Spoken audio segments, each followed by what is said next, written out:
तो मैंने कहा कि एक संत हुए तुलसी साहब, तो तुलसी साहब ने कहा कि खेलो री हृदय हरि होरी, कि बाहर में होली नहीं, अपने भीतर में होली खेलो। पल में पल सुरति बहोरी, जो सूरत संसार में फैली हुई है, बिखरी हुई है, उस सूरत को समेट करके भगवत भजन करो, यही होली होगी। रंग एक दूसरे पर छिड़कते हैं, तो वहाँ रंग क्या है, गुलाल क्या है, तो कहते हैं आस अबीर गुलाल गुनन की। आशा जो संसारिक हमारी है, उसको अबीर बना लो, उड़ा दो, आशा छोड़ दो। और गुलाल जो है, त्रैगुण जो है, उसको पार कर जाओ। यह होली खेलो। रंग एक दूसरे पर डालते हैं, कहते बंक नाल रंग माट भरो है, अब पिया पर ले छिड़कोरी। बंकनाल कहते हैं आज्ञा चक्र को, बंकलाल कहते हैं त्रिकुटी को, कहते वहां प्रकाश ही प्रकाश है, वही है रंग। ऐसी साधना करो दृष्टि साधन की कि तुम्हारे अंदर में प्रकाश हो जाए, यह होली है।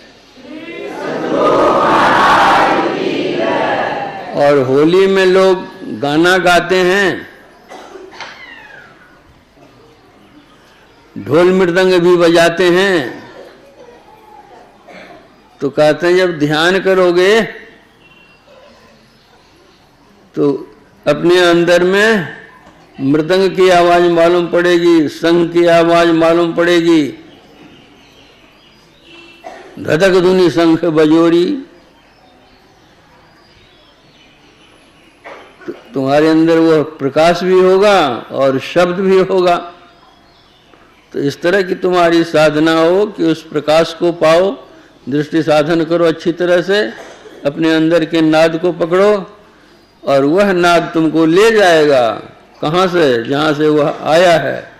वह नाद आया है परमात्मा के पास से ही, वह खींच करके परमात्मा के पास ले जाएगा तुमको। बाहर में तो कुछ द्वैत भाव रहता है, लेकिन वहाँ जाओगे अद्वैत हो जाएगा। बाहर में जो हम प्रेम करते हैं, एक न एक दिन प्रेम तो वह टूटेगा।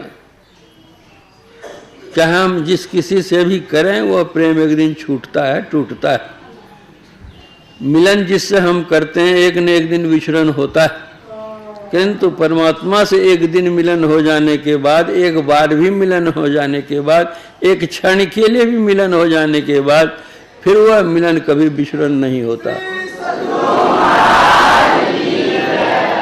संत कबीर साहब ने अपना अनुभव कहा है, न पल बिछड़े पिया हमसे, न हम बिछड़े प्यारे से, उन्हीं से नेह लागिए हम उनको बेकरारी क्या।